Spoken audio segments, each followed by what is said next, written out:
Vamos a empezar. Bonjour Vale. et bienvenue à tous sur le webinaire de MyFerti, qui est un réseau social francophone du désir d'enfant et de l'infertilité. Je m'appelle Petra et je vais animer ce webinaire dédié à la clinique de fertilité Quirónsalud à Murcia, près d'Alicante, au sud-est de l'Espagne, qui fait partie du groupe hospitalier Quirónsalud. Alors, le thème aujourd'hui, c'est le diagnostic préimplantatoire. Et nous accueillons aujourd'hui Dr Laura Sarabia, l'embryologiste, et Fabiola Mouaba Calaba, coordinatrice internationale francophone. Et je vais donner la parole à Fabiola.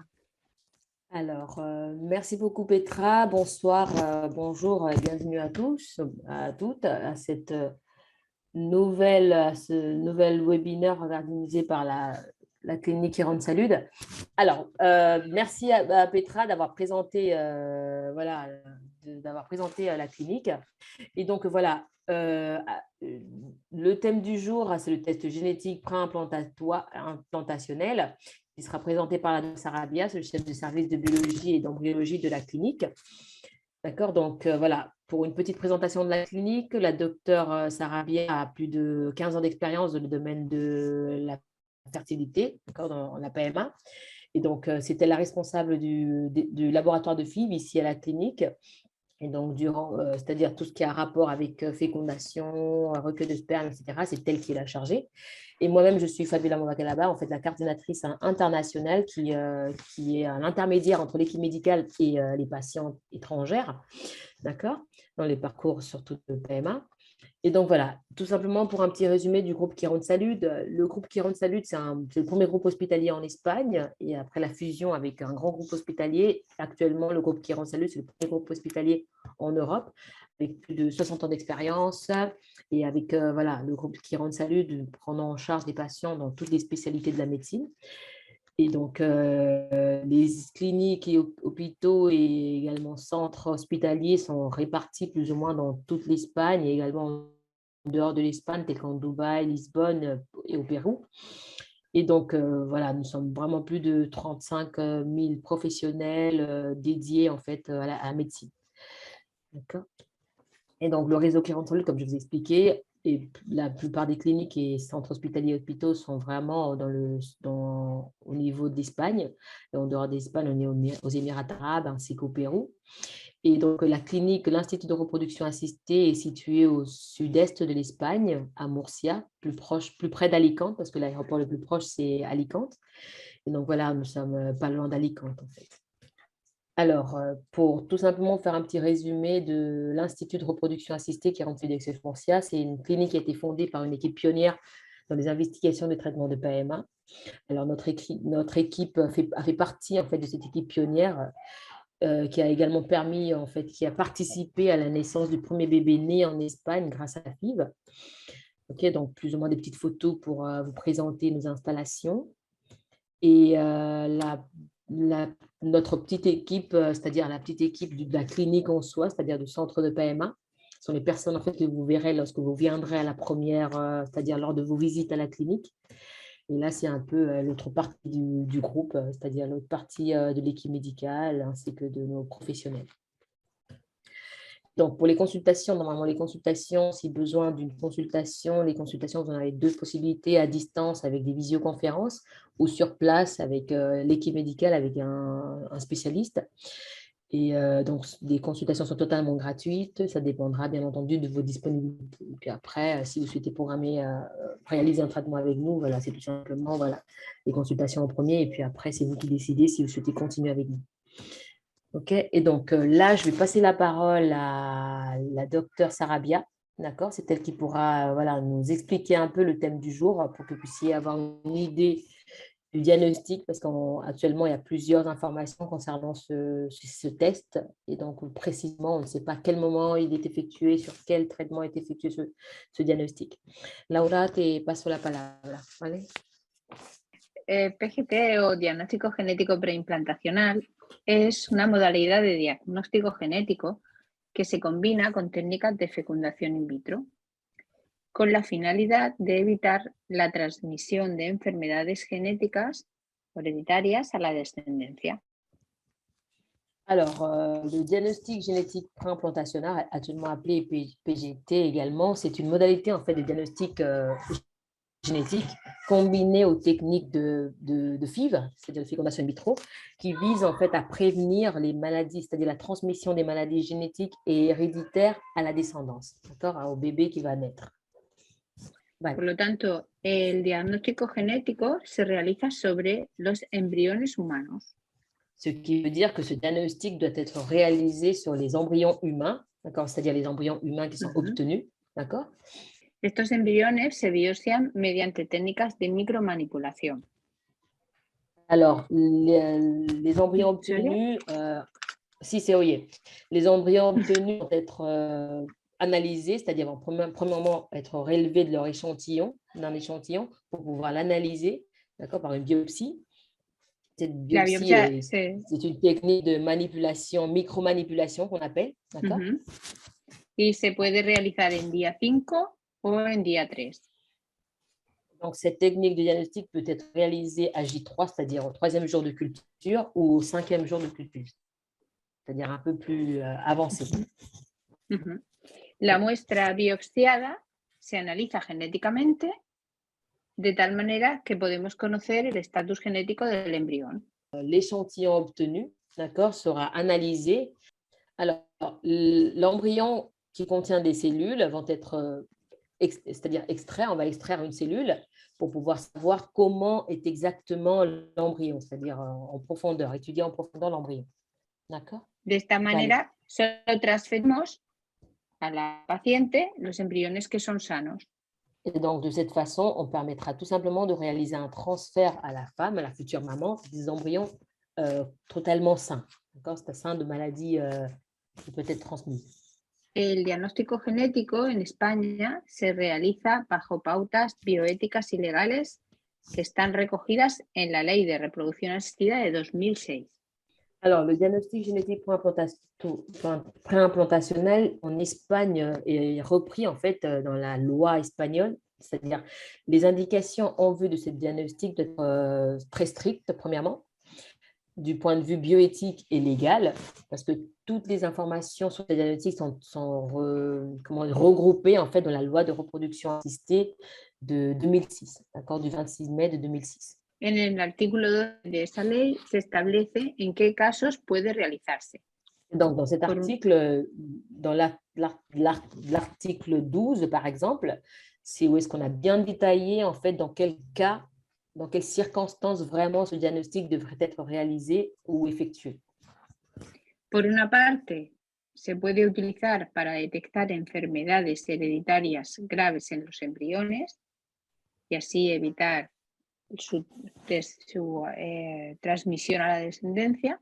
Alors, d'une part, pour réaliser ce diagnostic, en fait, la loi reprend tout simplement que ce diagnostic doit être effectué lorsqu'il faut détecter une maladie génétique, une maladie héréditaire grave chez l'embryon, d'accord, et ainsi pouvoir utiliser l'embryon qui sera libre en fait de maladie avant le transfert, d'accord. Y por otra parte, se puede utilizar para detectar alteraciones en los embriones que comprometen su viabilidad. Et d'un autre côté, en fait, ce serait tout simplement détecter les altérations des embryons qui pourraient altérer ou compromettre la viabilité de l'embryon. D'accord. Estos serían los dos supuestos que establece la ley. Cuando queremos hacer algo que está fuera de esa finalidad, donc, hay que pedir... Sí. Sí, cuando está fuera de estas dos finalidades, hay que pedir permiso a las autoridades sanitarias. Et donc, ça, ce serait en présumé les deux options, c'est-à-dire les deux critères légal dans lesquels cette technique est permise. Et quand on est en dehors de ces deux critères, c'est-à-dire maladie héréditaire grave chez l'embryon ou altération des embryons, quand on sort vraiment de ces deux critères, c'est à ce moment-là qu'il faut vraiment passer à une commission, d'accord? C'est ce que va dire la docteure tout de suite, une commission nationale pour vraiment voir si c'est possible de réaliser cette technique en dehors de ces deux critères spécifiques. A continuación, vemos que podemos distinguir distintos tipos en función de lo que vamos a analizar. Et donc, là, on peut voir les types de diagnostics, d'accord, par rapport à ce qu'il faudra analyser, par rapport à ce qu'il faut analyser, d'accord.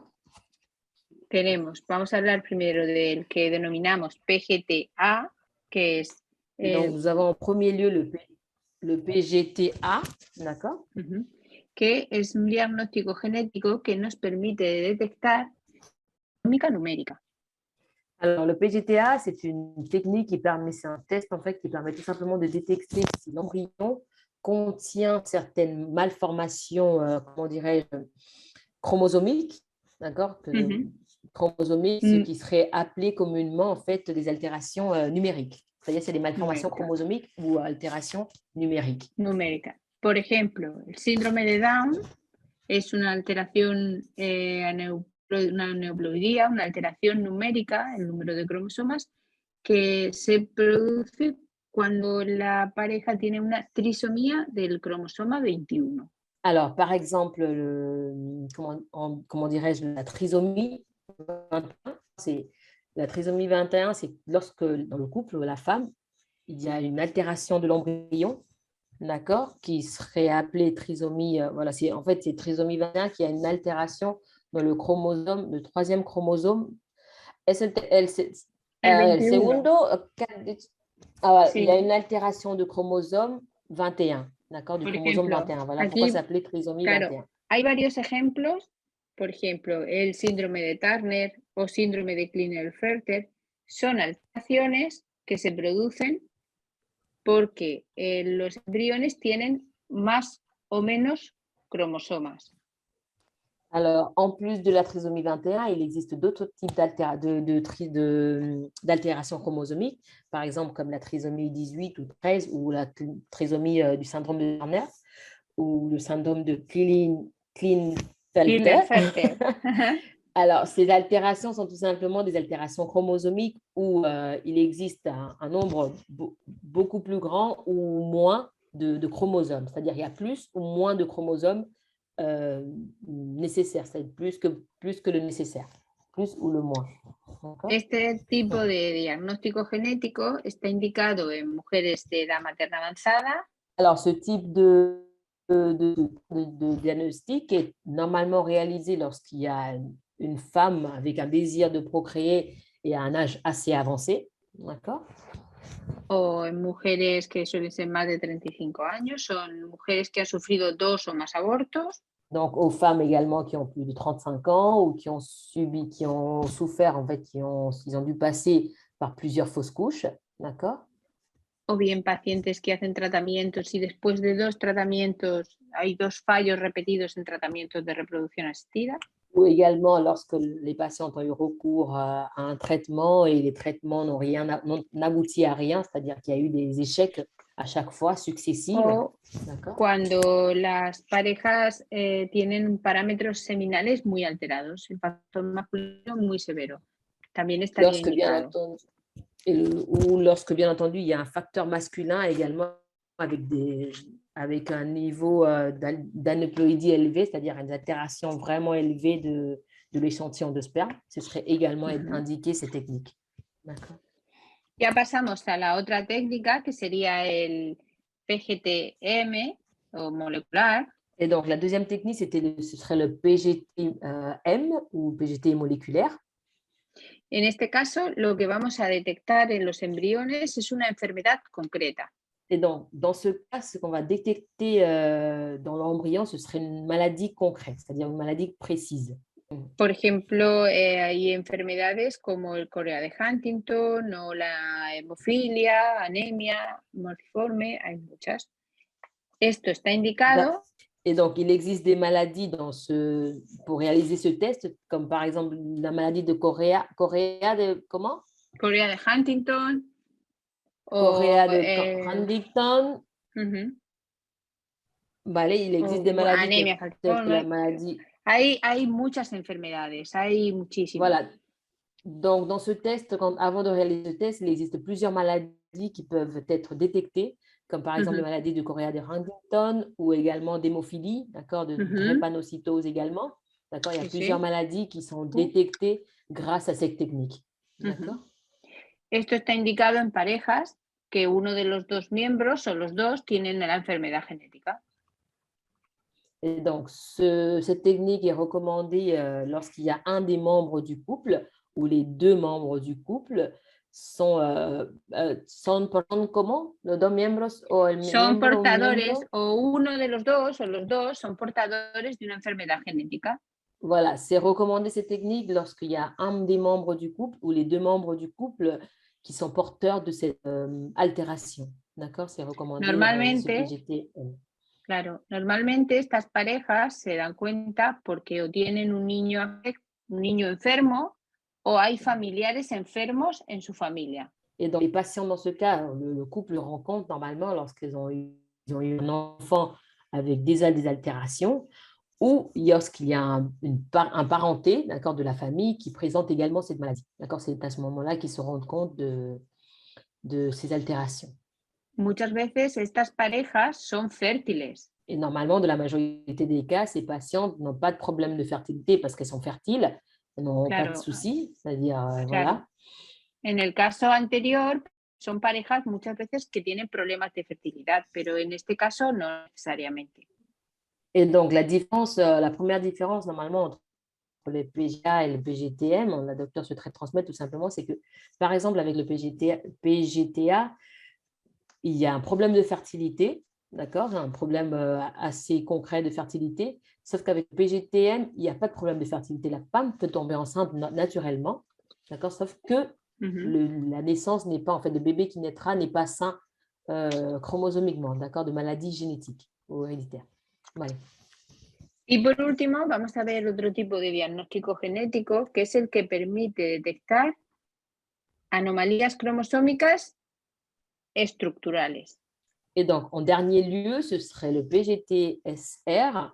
En fait, ce test permet tout simplement de détecter les maladies génétiques, chromosomiques de structure, d'accord, de structure du chromosome. Entonces, esto suele afectar a parejas que tienen alguna anomalía y tienen que hacer una selección de los embriones para poder seleccionar el embrión que es estructuralmente equilibrado. Et donc, ce test est recommandé normalement lorsqu'il y a un membre du couple ou le couple qui savent qu'il y a de structure chromosomique. Donc, ils réalisent ce test pour choisir ou sélectionner en fait le meilleur embryon qui contient une bonne structure des chromosomes. D'accord, ce serait un peu tout simplement dans ces cas-là. Ahora, en la siguiente, aquí vamos a ver lo que sería un ejemplo de un diagnóstico genético, lo que serían las fases que tendría que hacer la pareja. Et donc, dans cette diapositive, vous pouvez voir tout simplement un exemple, c'est-à-dire un cas hypothétique, d'accord, des phases, des étapes à suivre lorsque voilà, les patients doivent avoir recours à un test, d'un diagnostic, d'accord, les étapes à suivre en vue d'aboutir à ce diagnostic avant le transfert. Cada diagnóstico genético es diferente, pero todos tienen en común que es necesario hacer un ciclo de FIV. En principe, toutes les techniques, c'est-à-dire les techniques de PGTA, PGTM ou PGT-SR sont différents en soi, mais le principal, c'est-à-dire la partie en commun à toutes ces techniques, c'est qu'il faut réaliser un traitement de FIV avant de réaliser le diagnostic sur les embryons. C'est-à-dire la patiente ou le couple doit passer par une FIV avant de réaliser le test. Por lo tanto, en primer lugar, la pareja o la mujer sola acude a consulta de fertilidad. Ese sería el primer paso. Et donc, la première étape, ce serait le couple, la femme devrait avoir premièrement passer par une consultation spécialiste, d'accord? Una vez que el tratamiento continúa adelante, tiene que hacer una estimulación ovárica controlada y para hacer una punción folicular y extraer los ovocitos. Alors, une fois que voilà, la consultation s'est bien passée et que le gynécologue, en fait, le spécialiste, voilà, a prescrit, en fait, détermine un diagnostic d'un traitement de FIV, d'accord? Il faudra passer par une stimulation ovarienne après. Después se obtienen unos embriones que, o sea, los ovocitos se inseminan con el semen del donante o de la pareja y se generan unos embriones que quedan en cultivo. Donc, après ce cycle de stimulation ovarienne, il y aura une ponction. Avec cette ponction, on obtient des ovocytes. Les ovocytes seront fécondés avec le sperme du conjoint s'il y a un conjoint ou un donneur. Et suite à cette fécondation, sera généré en fait des embryons. En distintos momentos del desarrollo se hace la biopsia y para analizar genéticamente el embrión y después el embrión se congela. D'accord. Une fois qu'on aura l'embryon à un stade spécifique, on va réaliser la biopsie de l'embryon, d'accord, et on va les vitrifier après. C'est-à-dire, on ne fait pas le transfert directement, on les vitrifie. D'accord. Mais on a déjà recueilli, c'est-à-dire on a pris déjà un échantillon pour pouvoir l'analyser, d'accord, à un stade précis environ. Un tiempo, unas semanas, se obtiene el resultado y podemos saber cómo son los embriones que hemos congelado genéticamente, si tienen o no alteraciones. Et donc, on envoie analyser au laboratoire l'échantillon obtenu des embryons, donc ils sont vitrifiés. Et dès qu'on a le rapport, c'est-à-dire cuántas semanas después? Son 2 semanas o 3 semanas después. Et donc, environ 2 semaines après l'attente des résultats, parce que les résultats mettent environ 2 semaines à être révélés. Donc, en attendant de savoir si ces embryons, lesquels des embryons vitrifiés possèdent des altérations ou est chromosomiquement sain, d'accord, il faudra attendre environ. Ouais. Y ya, si la pareja tiene embriones normales, que es lo que esperamos, pues se hace la programación para descongelar y transferir el embrión o embriones normales a la mujer. El ciclo de desvitrificación y criotransferencia. Et donc, dès qu'on saura en fait les résultats, dès qu'on aura les résultats définitifs de l'analyse, c'est à ce moment-là qu'on va reprogrammer, c'est-à-dire l'analyse de l'embryon minimum sain. On espère vraiment pouvoir réaliser un transfert. Mais le prochain transfert, ce serait plutôt des embryons vitrifiés, parce que les embryons ont déjà été obtenus. C'est tout simplement réaliser des TEV, transfert d'embryons vitrifiés en vue voilà, de la possibilité d'une grossesse. D'accord? Muy bien. Vale. El siguiente ejemplo es cómo sería un caso de diagnóstico genético por una enfermedad molecular concreta, un caso de PGTA-M molecular. Es el siguiente. Básicamente, Fabiola, ¿qué te parece? Para no repetirlo todo, vale. Lo más importante es que, como vemos en el esquema, el proceso es parecido. On a dit qu'il y avait le PGTA et maintenant le PGTM pour la détection des maladies moléculaires. Dans ce deuxième test, pour tout simplement, voilà, on sait que le processus est le même, il faut réaliser une FIV en premier lieu, d'accord? Et donc, le plus important à savoir avant de réaliser ce test serait tout simplement, ¿vale? La diferencia es que en este caso la pareja tiene que ir a acudir, además de a la consulta de fertilidad, previamente a consejo genético, hablar con genetistas. Donc, le plus important dans ce test, ce n'est pas seulement passer par une consultation d'un gynécologue ou un spécialiste qui nous confirmerait, voilà, qui nous donnerait le diagnostic et traitement personnalisé, mais en plus de cela, la patiente devrait passer également voir un génétiste, d'accord? Il faut réaliser une étude d'informativité avec un génétiste, d'accord? El estudio de informatividad nos sirve para saber si vamos a poder hacer el estudio genético en los embriones.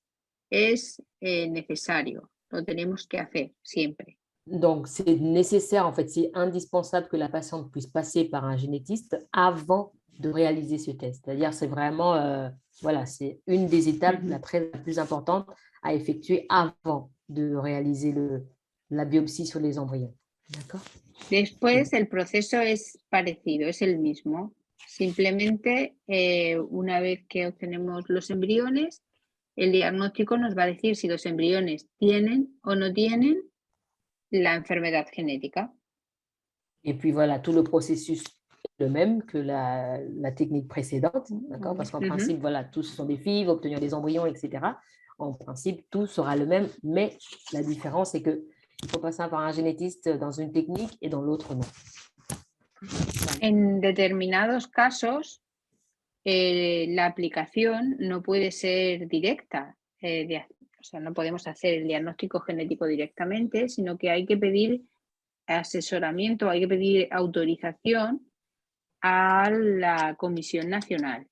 Donc, dans certains cas, c'est-à-dire le diagnostic pour réaliser un test ne peut pas être direct, c'est-à-dire, voilà, c'est déjà consultation et donc c'est prévu. Mais il faut parfois passer par... ¿Por dónde hay que pasar? Hay que consultar a la Comisión Nacional. Voilà, il faut également consulter parfois, dans certains cas, la Commission nationale de la PMA, de la reproduction assistée ici en Espagne, avant de réaliser le test dans certains cas. D'accord? Vale. Fabiola, explico un poco más esto, que no lo tenía previsto, ¿te parece? Lo voy a explicar. Vale. Sí. Cuando una enfermedad genética grave aparece pronto, es de aparición temprana. Alors, quand une maladie génétique apparaît, c'est-à-dire a une apparition, comment dirais-je, très tôt, c'est-à-dire très tôt de la naissance de l'enfant, d'accord? Y es una enfermedad grave, podemos aplicar la técnica directamente. Et quand c'est bien entendu également une maladie grave, la technique, c'est-à-dire le diagnostic, peut être acquis directement, c'est-à-dire réalisé directement, sans avoir à passer par des intermédiaires ou de la commission, etc. Ahí no habría problema, pero hay otro tipo de enfermedades que son enfermedades también graves, pero que aparecen más tarde, aparecen cuando una persona ya es mayor. Esas también pueden estudiarse, pero hay que pedir permiso a la comisión. Donc voilà, la docteure souhaitait tout simplement transmettre que cette technique peut être réalisée dans la grande majorité des cas sans problème, mais il y a des cas où, par exemple, s'il y a une maladie génétique ou chromosomique qui va apparaître à un âge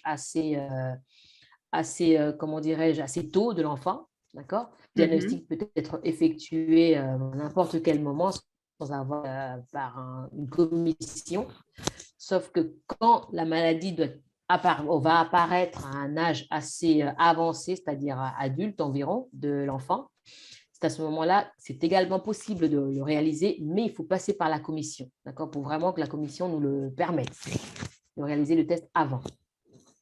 Vale. Esa sería la diferencia.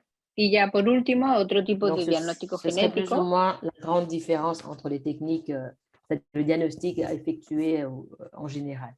El siguiente ejemplo es cuando la pareja es portadora, a ver, aquí, cuando la pareja es portadora de una anomalía estructural en los cromosomas.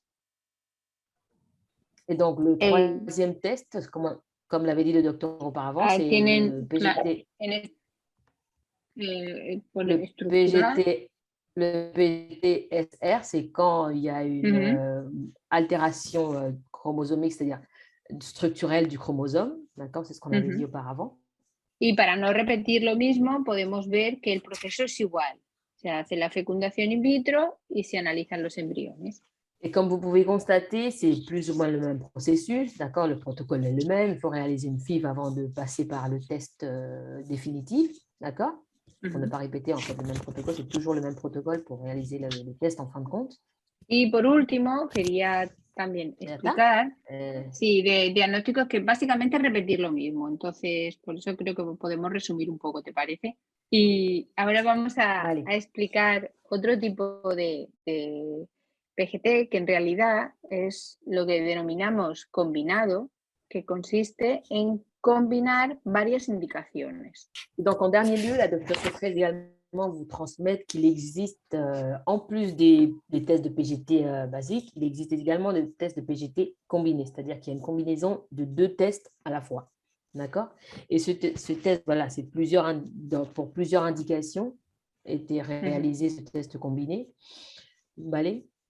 Por ejemplo, una pareja que tiene una enfermedad genética, pero también tiene edad avanzada.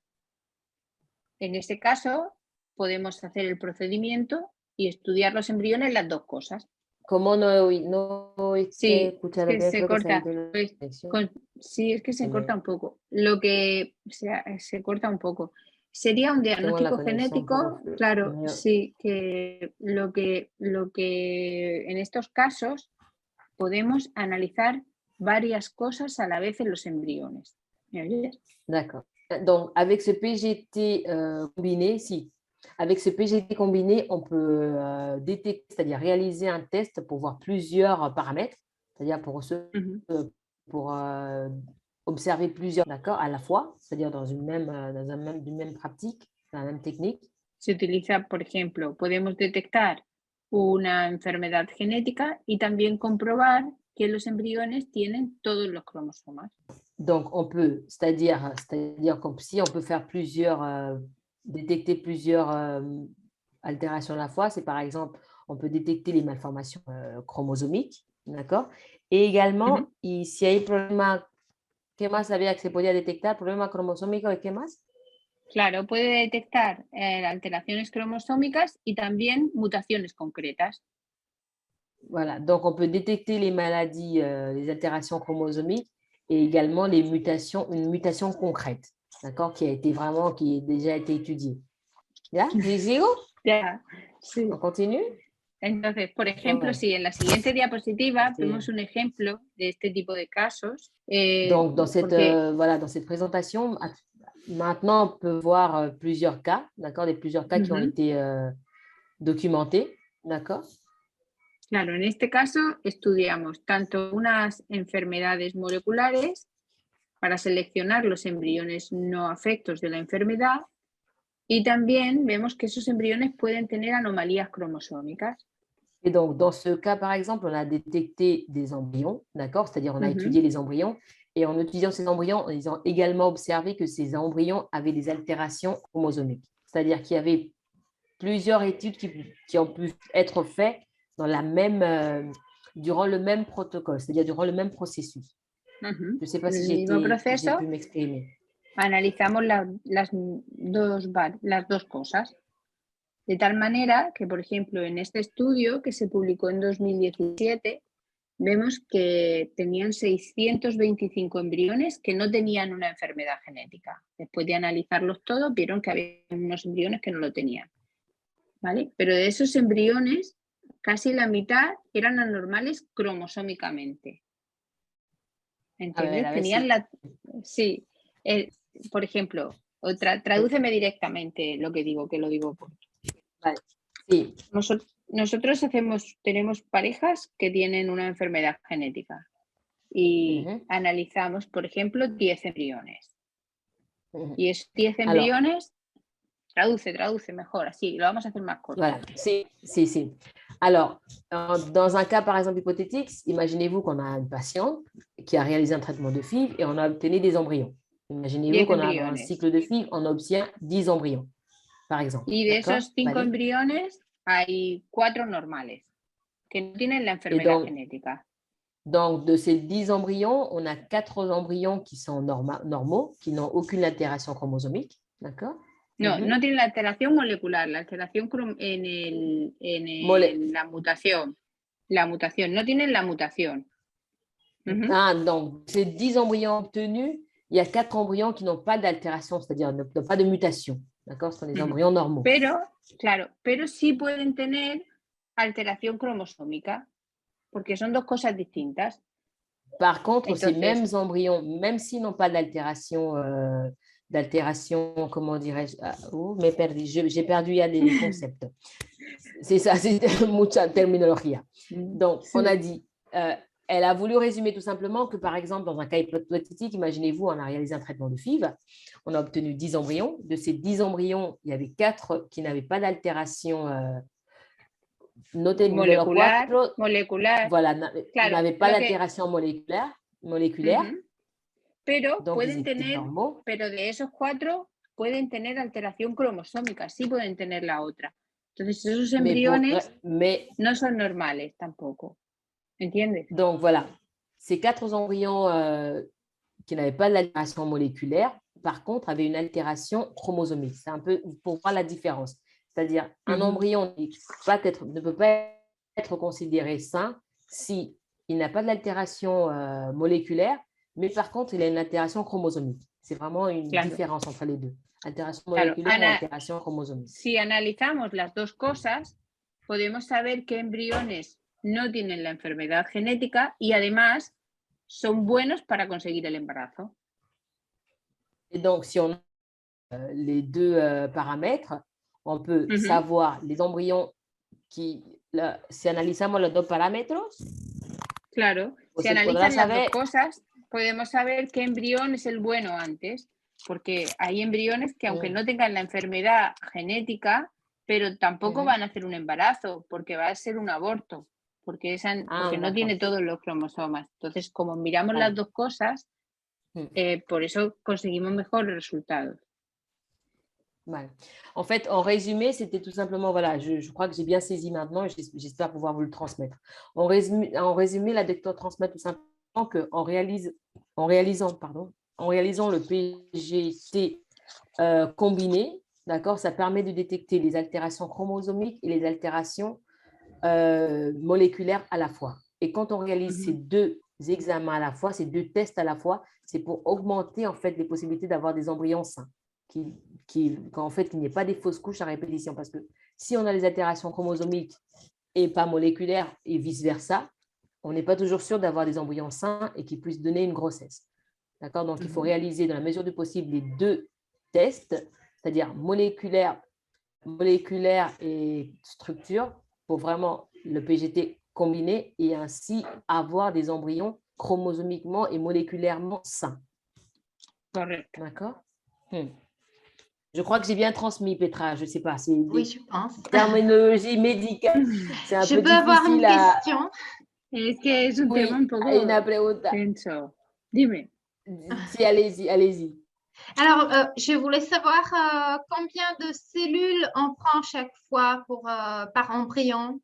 ¿Cuántas células se coge cada vez por embriones cuando se realiza esos test? Pues la muestra es la misma. Se utiliza, tiene que hacer la biopsia en día 5 y se Ujú. extraen unas 10 células, pero técnicamente para el embrión es igual. La única diferencia es que analizamos más, el análisis genético es más completo, pero al embrión, en cuanto a la biopsia que se le tiene que hacer al embrión, no hay diferencias. Ah, en fait, en principe, ha dicho 10 o 5, creo que he oído. Sí, unas 10 células, 10. Pero Voilà. tiene que ser En la fait, biopsia en día 5. Alors, le En principal blastociste. que la docteure souhaiterait transmettre tout simplement, c'est que le minimum de jours de culture que devrait avoir l'embryon pour réaliser le PGT combiné, ce serait que l'embryon arrive au stade de blastocyste, c'est-à-dire à J5. D'accord? Donc, si l'embryon arrive à J5, on extrait environ 10 cellules, parce que peu importe pour l'embryon, ça ne l'altère en rien, on obtient environ 10 cellules pour pouvoir l'analyser. Mais le plus principal de tout ça, c'est que l'embryon soit à J5 pour avoir ces 5 cellules et bien les étudier. De nos jours, le PGTA, c'est-à-dire la détection d'aneuploïdie, est de plus en plus utilisé, d'accord, en PMA. Por ejemplo, actualmente se utiliza junto con las técnicas de reproducción asistida, como por ejemplo con la ovodonación. Et donc, cette technique est utilisée dans la majorité des cas, surtout lorsqu'il y a un cycle d'endovocyte, c'est-à-dire FIV avec d'endovocyte. D'accord? Donc, lorsque la femme a recours aux d'endovocytes. En estos casos, el diagnóstico genético lo que nos permite es seleccionar los embriones que no presentan anomalías y que comprometen su viabilidad. Et donc, dans ce cas, le diagnostic permet tout simplement de sélectionner les embryons qui ne présentent aucune anomalie qui pourrait compromettre leur viabilité, c'est-à-dire qu'elles soient des bons embryons. D'accord? Gracias Gracias a esta mayor información o mayor selección embrionaria, aumentamos la tasa de niño nacido en casa y, por otra parte, disminuimos lo que sería el riesgo de aborto, los embarazos múltiples y el tiempo, es decir, conseguimos el embarazo lo antes posible.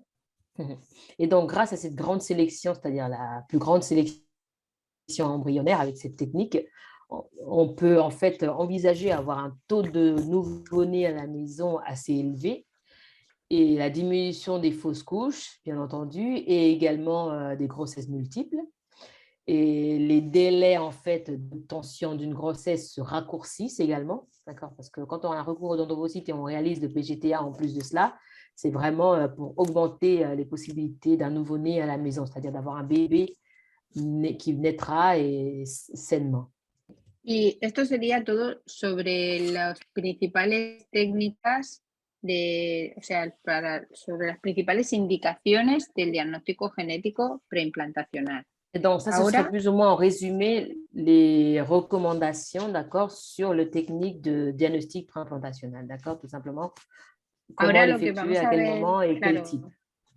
y ahora lo que vamos a ver sería con detalle qué procedimientos se realizan cuando hacemos un diagnóstico genético dentro del laboratorio de Et FIV. donc, maintenant, elle va vous détailler tout simplement qu'est-ce qui est effectué après l'obtention de l'embryon et quand on va réaliser le test dans le laboratoire, c'est-à-dire lorsque les embryons sont déjà dans le laboratoire des FIV et on doit réaliser le test. D'accord? Elle va nous détailler Vale. avec plus d'informations. Vamos a hacer un repaso de un ciclo de FIV normal. Primer día se realiza la extracción de los ovocitos y se inseminan en el laboratorio. Et donc, on va faire un petit résumé d'un premier cycle de FIV. D'accord? Le premier jour, c'est le J0. On fait la ponction et on fait l'insémination avec le sperme du conjoint ou du donneur. D'accord? Este es el día que nosotros denominamos el día cero. Comme elle a dit le docteur, c'est le jour que eux, ils dénominent en fait le J0, c'est-à-dire premier jour J0 ou le 0 jour, comme on peut dire. Después de esto, los embriones quedan en cultivo hasta el día 5 o 6. Hasta el día 6 pueden quedar. Y ellos se van dividiendo, van formando pues, distintas estructuras, lo que podemos ver en la imagen. Et donc, dans cette image en plus, vous pouvez voir qu'après la ponction et l'insémination des ovocytes, les embryons resteront en culture durant minimum jusqu'à J5 et même à J6 également peuvent arriver. D'accord? On les laisse en culture. Como vemos, no todos los embriones resultan evolutivos. Vemos que vamos como disminuyendo. Los que se fecundan aproximadamente a día 5 llega como embriones evolutivos la mitad. Et donc, comme vous pouvez observer, les embryons, les ovocytes qui ont été fécondés, d'accord, n'arrivent pas tous en fait à J5. C'est plus ou moins la moitié des ovocytes fécondés parviennent à arriver à J5, d'accord. En día 5, cuando realizamos la transferencia, y el resto de los embriones son congelados. Sí, d'accord. Et donc, à J5, c'est lorsque normalement un transfert est réalisé, d'accord, et le reste d'embryons sont vitrifiés. D'accord. Los embriones vitrificados pueden utilizar más adelante si se consigue embarazo, pues para un segundo embarazo o si no hay éxito para un segundo intento. Et donc, les embryons restants seront vitrifiés pour être utilisés ultérieurement pour suite à s'il n'y a pas eu de grossesse à la première tentative, d'accord, ou si la patiente veut revenir pour une fratrie. D'accord, ces embryons sont stockés en vue, voilà. Esto sería un ciclo de FIV. Sí. Entonces, ahora vemos qué ocurriría si hacemos un ciclo con diagnóstico genético. Et donc, ça, ce serait en principe, principalement un cycle de FIV normal, d'accord, basique ou normal. Et donc, maintenant, on va voir ce qui va se passer lorsqu'il faut réaliser le cycle de FIV et en plus du cycle de FIV, le diagnostic, c'est-à-dire le test de diagnostic préimplantationnel. Tendríamos que realizar la biopsia de los embriones, que como vemos se puede hacer en 3 momentos. O en... Sí, traduce, perdón. Et donc, dans ce cas, s'il faut réaliser un cycle de FIV et en plus du cycle de FIV, un test génétique sur les embryons, on peut observer que le test peut être réalisé durant plusieurs stades, En biopsia de corpúsculo polar, que sería en día más 1. Donc, à J1, par exemple, on peut réaliser un premier test qui serait une biopsie corpusculaire, d'accord, du corpuscule polaire. OK. La biopsia de blastómeros, que es cuando realizamos la biopsia en día 3. Et donc, à J3, ce serait en fait une biopsie de blastomère, d'accord, quand on extrait des blastomères. Y por último, ya en día 5, es la biopsia de trofectodermo que se realiza sobre blastocistos. Et donc, en dernier lieu, ce serait J5, c'est biopsie du trophectoderme, c'est-à-dire trophectoderme es la capa, ¿no?, que cubre. Sí, el trofectodermo es la capa externa de donde se formará la placenta en el blastocisto. Ahora vamos a ver un ejemplo y lo veremos claramente qué zona es. Donc, à J5, lorsque la docteure réalise normalement ce texte et recommande ce test, ce serait à J5. Donc, on prend une biopsie du trophectoderme. Le trophectoderme, en fait, c'est une couche, c'est la couche qui couvre, qui entoure le blastocyste qui formera ultérieurement le placenta. D'accord? Una vez extraídos, el material genético se analiza y una vez que tenemos los resultados de la enfermedad o la anomalía que estamos buscando, pues ya sabemos qué embriones podemos transferir. Et donc, on envoie l'échantillon au laboratoire et donc, dès qu'on aura les résultats, c'est-à-dire les embryons altérés avec des malformations, voilà, on saura quel embryon sera apte pour un transfert et lequel ne le sera pas. D'accord? Ça, ce sera 15 jours après environ. Por lo tanto, hay momentos y cada estadio tiene sus ventajas. La mayoría de los centros en la actualidad utilizamos la biopsia de blastocisto en España. Et donc, en principe, pour une biopsie embryonnaire, pour réaliser le test, il existe 3 options, d'accord, pour réaliser un diagnostic sur les embryons. Mais la majorité des cliniques ici en Espagne réalisent c'est-à-dire la biopsie à J5, c'est-à-dire la biopsie du trophectoderme, pour recueillir en fait un échantillon de l'embryon. D'accord? La biopsia de corpúsculo polar se realiza en día 1 y la principal inconveniente es que solo nos permite estudiar enfermedades o anomalías de tipo materno, de origen materno. Et donc, lorsqu'on réalise la biopsie AJ1, c'est-à-dire la biopsie du corpuscule polaire, dans cette biopsie, ça permet tout simplement de détecter en fait les anomalies d'origine maternelle, c'est-à-dire de la maman. D'accord, à J1, on détecte que les anomalies d'origine qui proviennent de la femme. D'accord? La ventaja de este estadio, de esta biopsia en este estadio, es que pasan muchos días y nos daría tiempo a tener el resultado. No tendríamos que congelar. Et donc, l'avantage de réaliser la biopsie à J1, c'est qu'on ne sera pas obligé de vitrifier les embryons de transfert en amont, plus ou moins. D'accord? On n'est pas obligé de vitrifier. En realidad, este tipo de diagnóstico no se utiliza de forma rutinaria en el laboratorio.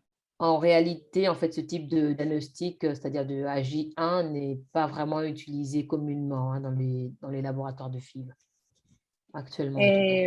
Siguiente tipo sería, o la siguiente opción sería la biopsia de blastómeros, es decir, cuando hacemos la biopsia en día 3, y este nos permite tanto analizar las posibles anomalías, tanto de origen materno como paterno.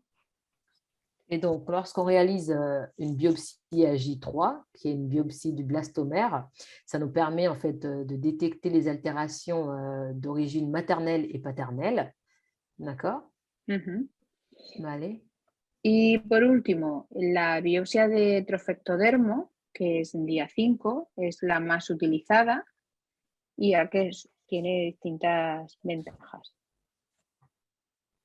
Et donc, en dernier lieu, ce serait la biopsie du trophectoderme. C'est la biopsie qui est la plus répandue, la plus utilisée dans les laboratoires de FIV et en plus la plus recommandée de nos jours. Sí, no lo he dicho, pero podemos detectar tanto anomalías maternas como paternas y además la principal ventaja es que vamos a analizar los embriones que son realmente evolutivos. Et donc, en plus de détecter les altérations maternelles et paternelles, on va également détecter, en fait, on va savoir les altérations sous les embryons évolutifs. C'est-à-dire, si les embryons arrivent jusqu'à J5, ce sont des embryons de très bonne qualité, mais en plus de détecter les altérations qui pourraient être maternelles ou paternelles. D'accord, c'est un peu plus précis quoi, que les El, précédents ef- biopsies. précédentes el biopsies. efecto que tiene sobre el embrión es menor, ya que aunque extraemos 10 células aproximadamente, el embrión tiene muchas células ya en ese momento. Et donc, bien qu'on doit extraire à ce stade environ 10 cellules, d'accord, pour l'embryon, ça n'altère en rien, ça ne l'affecte pas, ces cellules qu'on va extraire, parce que l'embryon a déjà bien évolutionné. Donc, il n'y a pas un grand endommagement en fait, de l'embryon. D'accord? Vale. Y el principal inconveniente de este estadio es que no nos da tiempo a tener el resultado genético y tenemos que congelar los embriones y esperar. Et donc, la différence à ce stade, c'est-à-dire à J5 de la biopsie du trophectoderme, c'est qu'on n'a pas le temps de faire un transfert en amont, sauf qu'il faut vitrifier les embryons, attendre les résultats et puis réaliser le transfert d'embryons vitrifiés et sains. De Je crois todos qu'il y avait une modos, question, Petra, à ce sí, stade. Creo que había una pregunta sobre esto. sobre el ¿no? estado, sí. Je Si, dois lire la sobre question si après se alteraba. Je la crois que fin. c'était sur l'altération. Hein. Non. Ok. Habría una pregunta sobre la alteración del embrión cuando se quita células, si le pasa algo, si le puede llegar a pasar algo y eso. En Bueno, luego lo estos, preguntará Petra. claro, Petra nos posará la cuestión. en estos estadios no se ha observado. El diagnóstico genético es una técnica segura que ya no es experimental, ya está totalmente implantada. Y sabemos que en estos momentos los embriones son capaces de recuperarse, podemos eliminar esas células y los embriones son capaces de recuperarse y seguir su desarrollo y no les afecta al desarrollo embrionario. Llevamos muchos años haciendo estas técnicas. Et donc, il a été observé, en fait, même étudié, qu'à ce stade, si on extrait quelques cellules, ça n'affecte en rien l'embryon parce que l'embryon continue son développement et c'est un embryon, en fait, c'est une technique assez sûre. D'accord? Parce que ça fait des années qu'elle a déjà été mise en place. Donc, elle permet vraiment de ne pas altérer la structure ou l'embryon lorsqu'on extrait certaines cellules. D'accord? C'est assez sûr comme traitement, comme technique. Vale. Aquí son simplemente unas imágenes de lo que sería la biopsia de corpúsculo polar, que tampoco tiene mucho más. Et donc là, on a tout simplement une image de comment se réaliserait la biopsie du corpuscule polaire, d'accord, de comment elle s'effectue en laboratoire. A continuación vemos una biopsia en un embrión de 3 días. Vemos cómo se extrae una célula. Et là, on voit la biopsie du blastomère, c'est-à-dire lorsqu'on extrait des cellules à un embryon à J3. D'accord. Y esto sería una biopsia de blastómeros de trophectodermo, que como vemos, el embrión es mucho más grande, tiene muchas más células. Et donc, traduce, por favor. Et donc, en dernier lieu, on a la biopsie du trophectoderme. Comme on peut observer, l'embryon a beaucoup de cellules, a déjà assez de cellules. Donc, on extrait les 8 à 10 cellules en vue de les analyser. En el momento que hacemos el agujero en la zona pelúcida, el embrión se colapsa, se queda como, se comprime, ves que ha formado esa estructura. Et donc, comme on peut observer, lorsqu'on fait une incision comment dirais-je, au trophectoderme, l'embryon se compacte, c'est-à-dire se compacte, en fait, se comprime. Sí. Vale. Y ese sería el fragmento de células que se analizaría, que se guarda y se analiza. Et puis, voilà, dans l'image D, ce serait les cellules en fait, qu'on aurait extrait pour pouvoir analyser en laboratoire. Y aquí estos son 2 enlaces por si querías poner un vídeo de cómo se ve una biopsia. ¿Pongo la primera, por ejemplo? Sí, la primera creo que es en embriones en células. A ver cómo se ve. Et donc là, on a une image de comment se réalise la biopsie en laboratoire. J'espère qu'on pourra voir un petit extrait. Son de YouTube, tal cual. Retiré no de sé, igual YouTube. no se puede abrir. Voilà, je crois qu'on peut No se voir. puede On voit ver. bien, Petra, vous voyez bien? No, No, Non? no. no, yo tampoco. No, ¿no lo ve tú tampoco? C'est No se bizarre. carga. Peut-être que la connexion est lente. Mm. Pero, ¿veis que le he Bueno. pinchado o no? Sí, sí, está cargando. Ah, vale. Ouais, l'image est en train de charger.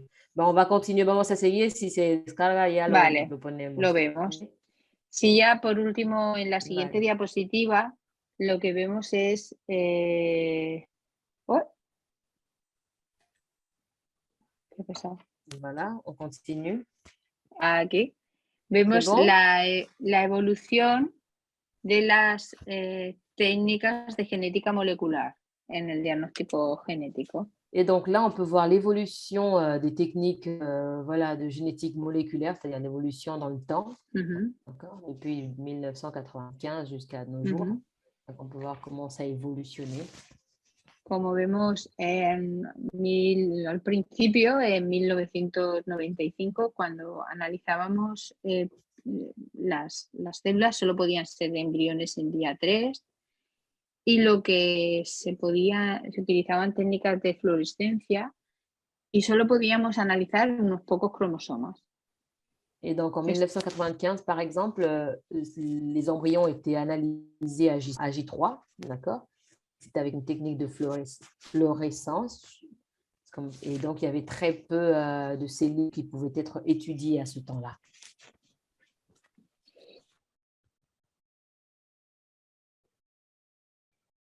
Técnicas de secuenciación masiva, podemos analizar todos los cromosomas y también buscar enfermedades concretas. Podemos analizar muchas más cosas de la misma muestra que obtenemos de células.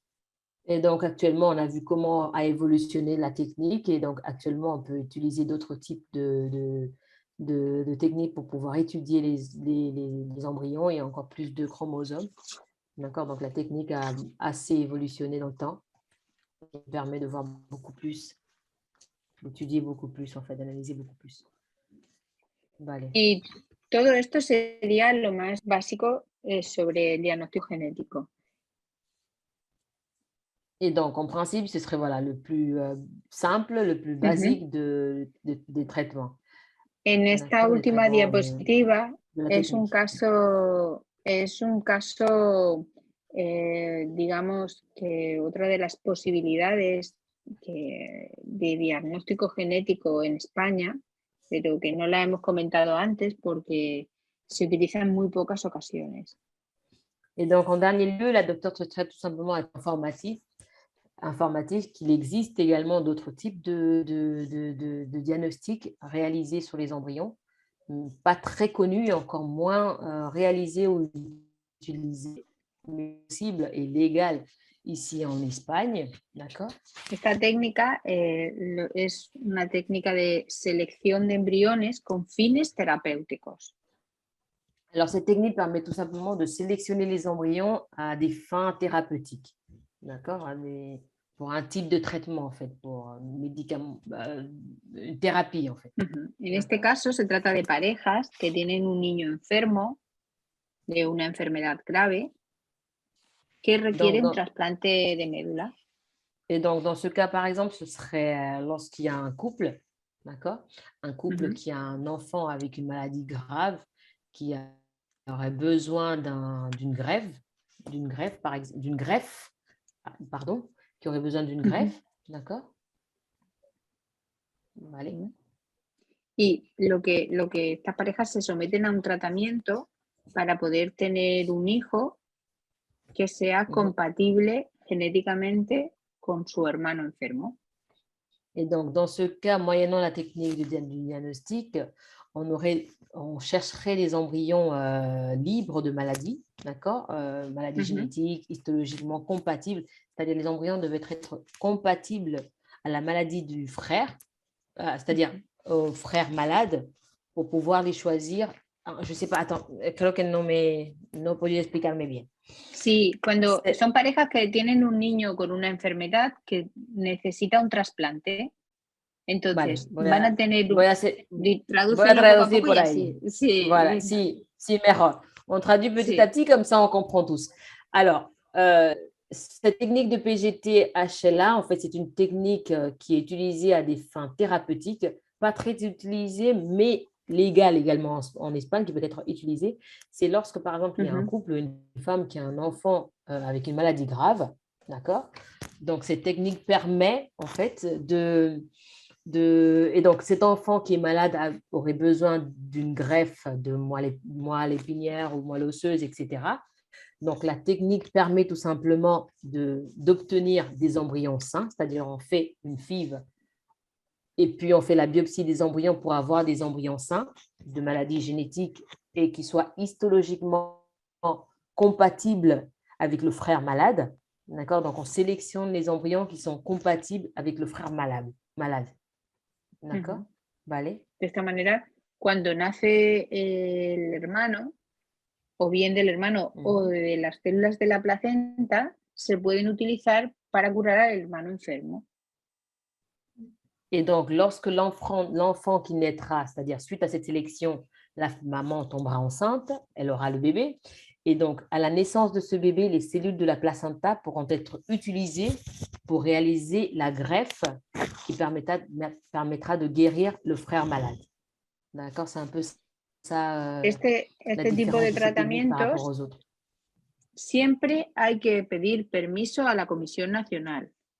Donc, la différence avec les autres techniques, c'est qu'avec cette technique, il est indispensable de demander une espèce d'autorisation à la Commission nationale de la PMA, d'accord, en Espagne, avant de le réaliser. C'est indispensable et obligatoire. Estudia cada caso concreto y si se puede hacer, pues da la autorización para que se pueda hacer. Et donc, la commission étudie les cas par cas et si c'est possible, ben, il donne l'autorisation pour pouvoir l'effectuer, d'accord, pour pouvoir réaliser le diagnostic sur l'embryon, sur les embryons obtenus. D'accord? Y es una circunstancia muy excepcional. Son muy pocos casos. Pero ce sont des circonstances vraiment très exceptionnelles. Il y a très peu de cas, mais c'est également légal en Espagne. Les cas, hay muy pocos casos, ¿no? ¿Cuánto más hay muy pocos día de casos. hoy? Pues yo creo que en total se habrán hecho 10 o 12 casos. Donc, à ce jour, il peut y avoir environ 10 cas qui ont déjà été effectués, c'est-à-dire ont réalisé ce test grâce à cette possibilité d'avoir un enfant sain qui pourrait donner son placenta au frère. D'accord, donc les cas sont très peu en fait. Vale. Y eso solo sería para que supieran que es legal también, que aquí también podemos hacer este tipo de finalidad, pero que no es la que se suele comentar. Donc, c'était tout simplement voilà, pour savoir que cette technique est également légale en Espagne. Et elle voulait tout simplement nous transmettre que les patientes, les personnes qui vont suivre cette conférence le savent. Bien Alors, sorti. tout simplement pour dire qu'on laisse nos contacts et nous avons également un partenariat avec une association Enfants Cadeaux, une association française. C'est une association avec laquelle on réalise des journées d'information en France. Et donc, l'équipe médicale se déplace pour rencontrer des patientes, des personnes en parcours ou qui souhaiteraient commencer un parcours de PMA en Espagne. Donc, voilà, n'hésitez pas à nous contacter et pour vous en dire davantage. Allez-y. Alors, donc, nous avons reçu quelques questions par rapport à ce thème. Oui. Alors, donc la première question, en France, la biopsie est parfois effectuée sur les embryons à jour 3. Pourquoi en Espagne, c'est à jour 5? Donc, c'est au stade de blastocyste. Alors, je crois que la docteure a répondu à cette question. Alors, la docteure souhaiterait tout simplement transmettre qu'elle ne sait pas très bien pourquoi en France c'est réalisé à J3, parce qu'ici aussi, il y a des années que c'était effectué à J3, toutes les biopsies. Sauf que voilà, au fur et à mesure que la technique a amélioré, donc actuellement, presque toutes les cliniques ici en Espagne le font à J5, parce que la technique a amélioré, et donc à J5, on a beaucoup plus d'informations, tout simplement. Actualmente, casi todos los ciclos de fecundación in vitro, aunque no tengan diagnóstico genético, la tendencia es a dejar los embriones hasta día 5. Et en plus de cela, actuellement, même si le couple ou la patiente doit passer par un traitement de FIV, sans avoir à réaliser la technique en plus, tous les embryons en fait ont tendance, c'est-à-dire les cliniques ont tendance à pousser la cureté des embryons à J5, d'accord, dans la grande majorité des cas, pour vraiment augmenter les possibilités. D'accord, donc à J5, la majorité des transferts sont effectués. Nosotros en nuestro centro tenemos mejores resultados cuando hacemos la biopsia en día 5. Et donc, tout simplement, en plus de cela, elle transmet que la clinique, c'est-à-dire dans son laboratoire, elle a beaucoup plus de taux de réussite, de taux de succès lorsqu'elle réalise les transferts à J5, d'accord, ou la biopsie à J5. Y en muchos casos pasa que a veces hay embriones que en día 3 son buenos embriones, pero no van a ser evolutivos en día 5. Y no merece la pena analizarlos si ya vemos que no evolucionan. Esos casos no se diagnostican. Donc, dans la majorité des cas, pourquoi ils sont effectués à J5, la biopsie, c'est tout simplement parce que quand on obtient les embryons à J3, on n'est toujours pas sûr que ces embryons soient des embryons évolutifs, c'est-à-dire qu'ils arrivent à évolutionner et donner une grossesse. Donc, au lieu de les analyser à J3 parce qu'on n'est pas sûr qu'ils puissent tous évolutionner, ils recommandent de les réaliser à J5. Parce que là, on a beaucoup plus d'informations et s'ils arrivent à J5, ce sont des embryons évolutifs en principe. Il y a une autre question, alors, Petra? Oui, je pense que ça a été dit. Alors, existe-t-il des exigences ou critères pour avoir recours à cette technique concernant le couple ou le traitement? En France, par exemple, pas possible pour tous les couples. Claro, hemos visto que es posible estudiar los embriones para analizar cualquier posible alteración que pueda comprometer su viabilidad. Esto incluye todas las posibles alteraciones cromosómicas. Por esto, aquí se puede utilizar a las parejas que tengan un riesgo de tener embriones anormales. Et donc, elle a tout simplement transmis que voilà, c'était des techniques qui sont utilisées en général et recommandées les couples en général qui ont des altérations, quelconque type d'altération. D'accord, ce n'est pas spécifique, il y a différents types d'altérations, donc ces techniques sont recommandées dans tous les cas, d'accord, en général. ¿Vale? Pero la ley en España también es restrictiva, es muy estricta en cuanto a qué tipo de enfermedad podemos seleccionar, por ejemplo, y tampoco es legal hacer la selección de sexo, por ejemplo, que técnicamente se podría hacer, pero no es legal tampoco. En realidad aquí también son muy estrictos sobre qué casos se pueden hacer o no para seleccionar mutaciones concretas. Bien qu'en réalité, en Espagne aussi, la loi n'est pas non plus aussi laxiste comme on peut laisser entendre. C'est que, par exemple, c'était aussi possible d'avoir le sexe de l'enfant avant de le transférer, sauf qu'ici, en Espagne, ce n'est pas légal de réaliser ce diagnostic pour détecter le sexe de l'enfant, pour savoir le sexe de l'enfant. Donc, la loi aussi n'est pas aussi facile pour réaliser ce diagnostic ici. Y las enfermedades genéticas tienen que ser graves, de aparición temprana y que no tengan curación.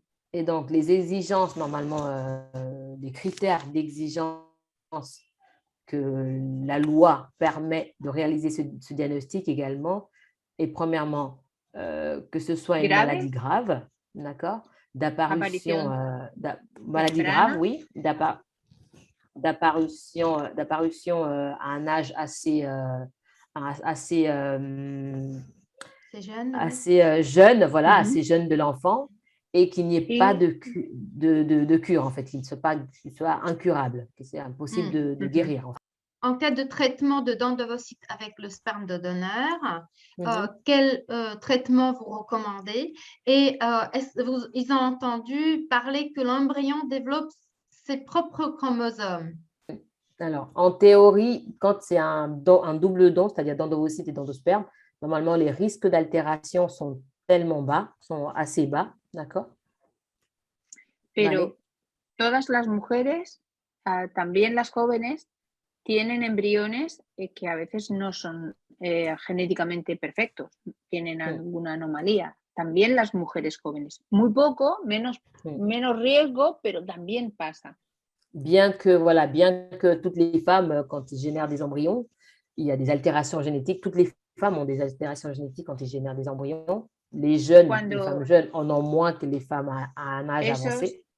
Esos embriones no van a conseguir embarazo o no va a pasar nada, pero es un tratamiento que hace la paciente que no va a terminar en éxito. Entonces, si analizamos los embriones, por ejemplo, de una donación, hay 4 embriones, pues hay uno que no va a valer. Si ya lo diagnosticamos y sabemos que es anormal, lo quitamos y no perdemos el tiempo con ese embrión. La pareja no No, sí, creo que no te entendió, se me ha cortado la conexión desde el principio. Se ha cortado, que sí. El hacer un diagnóstico genético cuando son donante y donante, hay poco riesgo, pero nos ayudaría para, digamos que tener una mayor información sobre los embriones. Alors, si hay alguno normal, descartarlo. Alors, la docteure souhaiterait transmettre tout simplement que lorsqu'il y a un double don, c'est-à-dire don de sperme et don d'ovocytes, normalement, les risques sont bas d'avoir des altérations, mais réaliser ce test serait également possible, d'accord, possible dans le but de choisir en fait les meilleurs embryons et les embryons sains en fait à transférer, d'accord. Donc, c'est également possible de réaliser cette technique lorsqu'on a recours à un double don, d'accord. Estas receptoras llevan muchos tratamientos, muchos abortos y de esta manera quieren la mayor seguridad posible. Los pacientes llevan muchos tratamientos, han tenido abortos y cuando llegan a la ovodonación, donación, quieren máximas garantías. Y esto nos permite saber lo máximo de los embriones actualmente. Bueno, pero en muchos casos no se hace porque tampoco son de riesgo. Alors, la docteure transmet tout simplement que normalement, lorsque les patientes arrivent à un double don, c'est qu'elles ont eu des antécédents de FIV qui ont échoué. Ils ont eu des fausses couches à répétition. Et donc, quand elles arrivent à un double don, elles veulent maximiser les chances. Donc, elles veulent réaliser toutes les techniques possibles en vue vraiment de maximiser cette possibilité, pour que cette possibilité soit plus ou moins la définitive. D'accord, mais donc en général, ce n'est pas réalisé lorsqu'il y a un double don, un diagnostic sur les embryons. D'accord, parce que les risques sont assez répandus. Encore une question. Mon conjoint a 70 ans et moi 39. Je suis en insuffisance ovarienne. Donc, mon gynécologue m'a poussé directement vers un don d'ovocytes. Mais vu l'âge de mon conjoint, pensez-vous qu'un don de sperme serait également recommandé? Existerait-il des altérations chromosomiques dues à l'âge de l'homme? Con la edad del varón también aumenta el riesgo de determinadas patologías genéticas. No es tan marcado como en la mujer, pero habría que estudiar el caso concreto y ver la calidad seminal y ver una serie de factores. Y con la calidad ovocitaria, pues 39 años está en el límite. Habría que estudiar el caso concreto y pedir pruebas de la reserva ovárica, porque aunque, bueno, ya empieza a ser una edad avanzada, pero hay mucha diferencia en ese rango de edad. Tendría que valorarlo clínicamente ese caso concreto. Alors, la docteure transmet tout simplement que, voilà, du point de vue des altérations avec l'âge de l'homme, c'est-à-dire l'échantillon de sperme de l'homme, ce n'est pas aussi déterminé ou aussi précis que la réserve ovarienne de la femme, mais plus l'âge de l'homme avance, plus il y a aussi des problèmes, il y aurait des altérations. D'accord? Chez la femme, c'est beaucoup plus que chez l'homme, mais il y a aussi des possibilités. Et par rapport à l'insuffisance ovarienne, 39 ans, c'est déjà la limite d'âge pour vraiment considérer que les ovocytes sont encore de bonne qualité. Donc, il faut également faire une étude, c'est-à-dire il faudrait étudier le cas cas par cas, diagnostiquer cas par cas. Donc, l'équipe médicale devrait faire une étude un peu plus de la réserve ovarienne de la femme, voir le spermogramme du conjoint pour vraiment déterminer si besoin d'un don de sperme, d'un double don, etc. Donc, il faut étudier cas par cas pour vraiment savoir. D'accord? J'ai encore une petite question concernant l'endommagement de l'embryon lors de la biopsie. C'est qui prend la responsabilité? En realidad, como todos los procedimientos que realizamos en el laboratorio, todos los procedimientos están totalmente perfeccionados y puestos a punto y no hay problemas. Existen posibles efectos sobre el embrión, que sobreviva mejor o peor, pero en realidad la técnica es segura y no da problemas. No es una cuestión de que se pierda un embrión o esto no sucede. Y el centro, cuando nosotros explicamos la técnica, la paciente firma unos consentimientos informados donde se explican los riesgos de la técnica, pero no suelen pasar accidentes en los que se vean comprometido la calidad de los embriones. Alors, la docteure transmet que normalement, ce n'est pas commun qu'il y ait une incidence dans le cas où il y a la qualité où l'embryon se voit compromis, c'est-à-dire l'embryon se voit endommagé. C'est pas commun parce que normalement, la patiente, lorsqu'elle a recours à cette technique, elle doit signer un consentement dans lequel sont repris tous les risques de cette technique. Mais l'endommagement en soi, l'endommagement de l'embryon n'est pas vraiment pris en compte comme quelque chose qui peut arriver. Parce que ça n'arrive presque pas parce que la technique est assez sûre. Ça n'arrive presque pas. Es segura, la técnica es segura, no se pierden embriones en la biopsia. Parce que normalement, on ne perd pas des embryons lors de la biopsie. C'est-à-dire, on ne perd pas l'embryon, mais plutôt qu'il ne soit pas sain. Je pense que ce serait plutôt ça. S'il n'est pas sain, voilà, on ne le transfère pas. Mais on perd pas, on n'endommage pas l'embryon en soi. D'accord? Lors d'une technique. Dice que es una técnica de rutina y es una técnica que está implantada y es de rutina porque sabemos que podemos reproducirla teniendo buenos resultados y sin dañar a los embriones. Donc, c'est une technique qui est utilisée en routine, c'est-à-dire presque au quotidien de l'équipe médicale. Donc, on sait qu'on peut l'utiliser sans avoir à altérer l'embryon en soi. Donc, voilà, c'est vraiment une technique assez sûre. Allez. Je crois que c'est bon comme question. On a encore de questions.